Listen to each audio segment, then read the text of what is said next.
আসসালামু আলাইকুম কলিজার ভাই বন্ধুগুলা, কেমন আছো তোমরা? আজকে আমি তোমাদের মাঝে নিয়ে এসেছি মান অভিমান ভালোবাসার গল্পের 1 নাম্বার পর্ব। দীর্ঘ 5 বছর পরে আমার মামাতো ভাই আদ্র দেশে ফিরছে। আমরা সবাই বাড়ির গেটের সামনে দাঁড়িয়ে ওনার অপেক্ষা করছি। কিছুক্ষণের মধ্যেই ওনার গাড়ি এসে পৌঁছালো। আদ্র গাড়ি থেকে নামার পরে ওনার সাথে আরো একজন নামলো, যাকে দেখে আমার বুকের ভেতর ধপ করে কেঁপে উঠলো। আমি কখনোই ওনাকে আদ্র ভাইয়ের সাথে আশা করিনি। এতগুলো বছর পরে আমি ওনাকে দেখবো স্বপ্নেও ভাবিনি। কিন্তু উনি এত বছর পরে এখানে কেন আসলো? খুব তো 5 বছর আগে আমাকে কাঁদিয়ে গিয়েছিল, তাহলে কেন ফিরে আসলো? ভালোই তো ছিলাম ওনার ফেলে যাওয়া 5 বছর আগে স্মৃতি নিয়ে। মাহির এই সমস্ত ভাবনার মাঝেই মেহরাব গাড়ি থেকে নেমে আদ্রর সাথে বাড়ির ভেতরে চলে গেল। যাওয়ার আগে একবার মাহির দিকে তাকালো, তারপর আবারও চোখ ফিরিয়ে নিল। কিরে পিচ্চি বুড়ি, এখানে হা করে দাঁড়িয়ে আসিস কেন? আদ্রর কথায় মাহিরের হুঁশ ফিরল। কোন রকম নিজেকে সামলে নিয়ে বলল, আদ্র ভাইয়া, আমি মোটেও পিচ্চি নই, আমি অনেক বড় হয়ে গেছি। আমি এখন অনার্স 2nd ইয়ারে পড়ি। ও তাই বুঝি? আমি আরো ভাবলাম তুই সেই 5 বছর আগের পিচ্চিটাই আসিস। আদ্র, মাহিরের পেছনে না লেগে ঘরের ভেতরে যা, দাদু কিন্তু তোদের দুজনের উপর রেগে আছে। সেই যে বাড়ি থেকে রাগ করে দুটোই বেরিয়ে গেলি আর ফিরে আসলি 5 বছর পর। অনেকটা সময় কেটে গেল, তোদের কি আমার কথা একবারও মনে পড়েনি? আর মেহরাব, ছোট মাকে একেবারে ভুলেই গেলি। আদ্রর কথা নাই বাদই দিলাম, শেষে কিনা তুইও। ছোট মা প্লিজ, তুমি রাগ করো না। তোমার ওই বদরাগী শ্বশুরটা বকা না দিলে আমরা কখনো যেতাম বলো? সব দোষ তোমার ওই বদরাগী শ্বশুরটার। হ্যাঁ মেহরাব, তুই ঠিকই বলেছিস। আচ্ছা আম্মু, তোমার ওই রাগী অবসরপ্রাপ্ত colonel the great Altaf Chowdhury কোথায়? আদ্র আর মেহরাব দুজন দুদিক থেকে আদ্রর মা শাহানা বেগমকে জড়িয়ে ধরে বলল, দুষ্ট ছেলে, দাদু কেমনটা বলে কেউ? যা গিয়ে দেখ, রুমে বসে আছে। এই দাঁড়া, তোদের উপর কিন্তু অনেক রেগে আছে। আচ্ছা মা, তুমি থাকো, আমরা গেলাম। আদ্র বলেই এক দৌড় দিয়ে আগে চলে গেল। মেহরাব যেতে গেলে দেখতে পেল মাহির দরজার সাথে লেগে দাঁড়িয়ে আছে। মেহরাব মাহিরের দিকে এক পলক তাকিয়েই আদ্রর পিছু পিছু চলে গেল।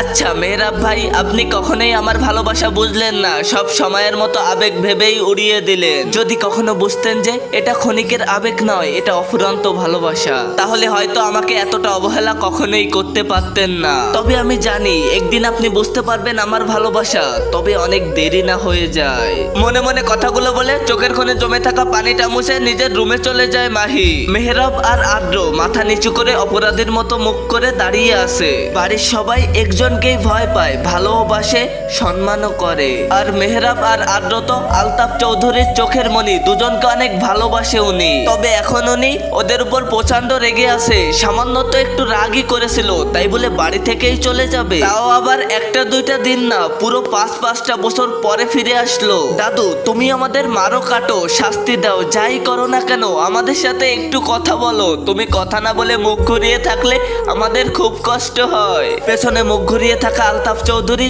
ঘুরে দাঁড়িয়ে বলল, তোরা আমাকে কি ভাবিস বলতো? আমি কি পাথর? ওরে, আমারও কষ্ট হয়, আমিও তোদের ছাড়া থাকতে পারি না। আমিও তোদেরকে অনেক ভালোবাসি, শুধু এতটুকুই পার্থক্য যে আমি প্রকাশ করতে পারি না। তাই বলে কি তোরা আমাকে ছেড়ে চলে যাবি? আর মেহরাব, তুই আমাকে পর ভাবতে পারিস, কিন্তু আমি না। তুই আমার বন্ধুর নাতির ছেলে হতে পারিস, কিন্তু তুই আমার চোখে আদ্রর মতো আমার ছেলেরই সন্তান। তোরা দুজনে আমাকে পর ভাবতে পারিস, কিন্তু আমি না। কথাটা বলতেই মেহরাব আর আদ্র এসে আলতাফ চৌধুরীকে জড়িয়ে ধরলো। কে বলেছে আমরা তোমায় পর ভাবি? তুমি তো আমি দাদু, আমরা তোমায় অনেক বেশি ভালোবাসি। আলতাফ চৌধুরী এবার ওদের দুজনকে জড়িয়ে ধরে কান্নায় মিশ্রিত হাসি মুখে বলল, যাক, অবশেষে সবটা ঠিক হলো। এবার তাহলে আদ্র আর মাহিরের বিয়েটা দেওয়া যাবে। আলতাফ চৌধুরীর মুখে কথা শুনে মেহরাব আর আদ্রর হাসি মুখটা মুহূর্তের ভেতরে ফ্যাকাশে হয়ে গেল। আচ্ছা, তোরা অনেক দূর থেকে এসেছিস, তোরা এবার যে হাত মুখ দিয়ে ফ্রেশ হয়ে নে, তারপর একসাথে বসে এই সমস্ত বিষয়ে আলোচনা করা যাবে। আদ্র দাদুকে বিদায় জানিয়ে রুম থেকে বেরিয়ে গেল। দাদু, আমিও যাই, বাসায় যেতে হবে, আব্বু আম্মু খুব চিন্তা করছে। মেহরাবও বিদায় জানিয়ে চিন্তিত মুখ করে রুম থেকে বেরিয়ে গেল।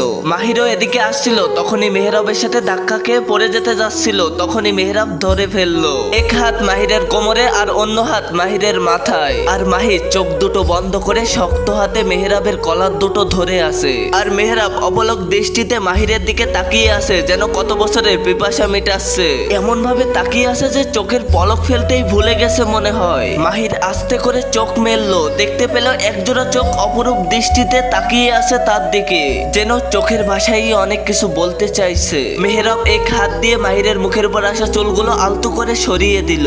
নিজের অজান্তেই ঠোঁট দুটো এগিয়ে নিয়ে গেল মাহিরের কপালের দিকে। মাহির সব রাগ অভিমান ভুলে নিজের চোখ দুটো বন্ধ করে নিল। মেহরাবের কিছু একটা মনে আসায় হুঁশ ফিরল, সাথে সাথে মাহিরকে ছেড়ে দিল। আবেগের বশে আজ অনেক বড় একটা ভুল করতে যাচ্ছিল। অনেকক্ষণ হয়ে যাওয়ার পরে মাহিরের কোনো সারা শব্দ না পেয়ে মেহরাব চোখ মিলিয়ে তাকালো। কিভাবে হাঁটিস যে যেখানে সেখানে পড়ে যাস? তুই না বড় হয়েছিস, ঠিক মতো হাঁটতেও শিখিসনি তাই না? ঠিক করে হাঁটা শিখে নিস, এর পরের বার পড়ে গেলে কিন্তু আমি আর ধরতে আসবো না। কথাগুলো বলে মেহরাব চলে গেল আর মাহির টলমলে চোখে মেহরাবের যাওয়ার দিকে তাকিয়ে থাকলো। আম্মু, এটা কোনো নিয়ম হলো বলো? এই নিয়ম কে তৈরি করেছে যে নিজের ফুফাতো বোনকে বিয়ে করতে হবে? এটা কোনো কথা? হ্যাঁ, এই নিয়ম তোর দাদুই তৈরি করেছে। তোর দাদুও তার ফুফাতো বোনকে বিয়ে করেছে, এমনকি তোর বাবাও তার ফুফাতো বোনকে বিয়ে করেছে। আর এখন তোর মাহিরকে বিয়ে করতে হবে।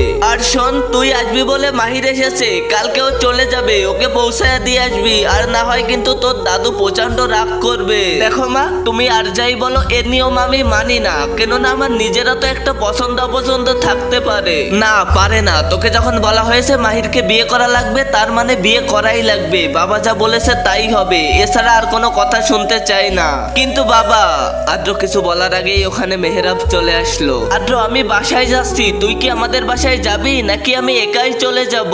আরে না, দাঁড়া, আমিও যাব।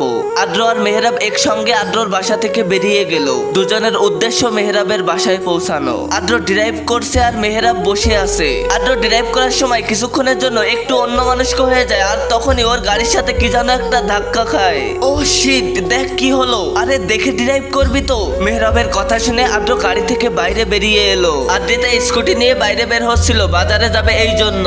তখনই ওর সামনে বড় একটা গাড়ি চলে আসে। ও তাল সামলাতে না পেরে স্কুটিটা ছেড়ে দিয়ে সাইডে সরে আসে আর ওই স্কুটিটাই আদ্রর গাড়ির সাথে ধাক্কা খায়। আদ্র গাড়ি থেকে বেরিয়ে দেখতে পায় একটা মেয়ে রাস্তার সাইডে বসে আছে আর ওর স্কুটিটা আদ্রর গাড়ির সঙ্গে ধাক্কা খেয়েছে। আদ্রর গাড়ির সঙ্গে ধাক্কা খেয়েছে, এই জন্য সাহায্য করতে যেতেই আদ্রিতা বলে উঠলো, এই ফাজিল লোক, নিজের বড় গাড়ি আছে বলেই কি ইচ্ছা মতো ড্রাইভ করবেন? রাস্তাটা কি আপনার দাদার? বদ লোক একটা, যখন গাড়ি চালাইতে পারেন না তখন গাড়ি নিয়ে বের হন কেন রাস্তায়? এই মাইন্ড ইওর ল্যাঙ্গুয়েজ, কি সব উল্টা পাল্টা কথা বলছে? মানছি যে একটু ভুল করে আমার গাড়িটার সাথে আপনার স্কুটিটা ধাক্কা খেয়েছে, তাই বলে কি সব বাপ দাদা তুলে কথা বলা লাগবে? আচ্ছা, আমার না হয় রাস্তাটা দাদার নয়, তবে এই রাস্তাটা কি আপনার বাবার? আরে না, আমার বাবা তো আর রাস্তার কাজ করে না, অবশ্য আপনার বাবারই হবে। চোখ থাকতে অন্ধ কথাকার। আদ্রিতার এই একটি কথায় আদ্র পুরো বোকা সেজে গেছে। আবার একদিক থেকে রাগে ফেটে যাচ্ছে, তারপরেও দাঁতে দাঁত চেপে বলল, আমার না হয় চোখ থাকতেও অন্ধ, কিন্তু আপনার তো বড় বড় গরুর মতো দুটো চোখ আছে, তাহলে আপনি মরতে আমার গাড়ির সামনে কেন আসলেন? এখন আমি কি বলবো? না না, হেরে গেলে হবে না। মেয়েরা কখনো ছেলেদের কাছে ঝগড়ায় হারে না, কিছু তো একটা বের করে আমার বলতেই হবে। মনে মনে কথাগুলো ভেবে আদ্রিতা বলল, এই শুনুন, মাঝ রাস্তায় পায়ে পা লাগিয়ে ঝগড়া করবেন না তো। এক নম্বরে ঝগড়ুটে লোক একটা, কেউ কারো থেকে কম নয়। রাস্তার মাঝে গাড়ি থামিয়ে দুজনে ইচ্ছা মতো ঝগড়া করছে। অনেকক্ষণ হয়ে গেছে, আদ্র গাড়িতে না আসায় মেহরাব গাড়ি থেকে বের হয়ে দেখলো দুপাশে গাড়িতে একদম জ্যাম হয়ে গেছে আর লোকজন রাগ হয়ে ইচ্ছা মতো হর্ন বাজিয়ে যাচ্ছে। তবু আদ্র আর আদ্রিতার কোনো হুঁশ নাই, দুজনে সমানে ঝগড়া করে যাচ্ছে। মেহরাব জলদি করে আদ্রর কাছে গেল। আপনার মতো মেয়ে যার ঘরের বউ হবে তার আর বেঁচে থাকতে হবে না, মরার আগেই বেচারার জীবনটা নরকে পরিণত হবে। এই শুনুন, আমার বিয়ে নিয়ে আপনাকে চিন্তা করতে হবে না, আমি কেমন আমি জানি। আর যাই হোক, আপনার মতো কোনো ঝগড়ুটে লোককে আমি বিয়ে করব না। আদ্র, হচ্ছেটা কি? কি বাচ্চাদের মতো ঝগড়া করছিস? চারিপাশে তাকিয়ে দেখ, পুরো রাস্তায় জ্যাম হয়ে গেছে, চল এখান থেকে চল। হাত ধরে টেনে নিয়ে যেতে যেতে মেহরাব বলল, আপনাকে আমি দেখে নেব মিস। বক্কর বক্কর যেতে যেতে বলল আদ্র, দেখুন না, ভালো করে দেখুন, সামনেই তো আছি, ঝগড়ুটে লোক একটা। তো কলিজার বন্ধুগুলা, আজকে এই পর্যন্তই। ফিরে আসছি এই গল্পের দ্বিতীয় পর্বে। সেই পর্যন্ত সবাই ভালো থেকো, সুস্থ থেকো আর এই চ্যানেলটা সাবস্ক্রাইব করে রাখো।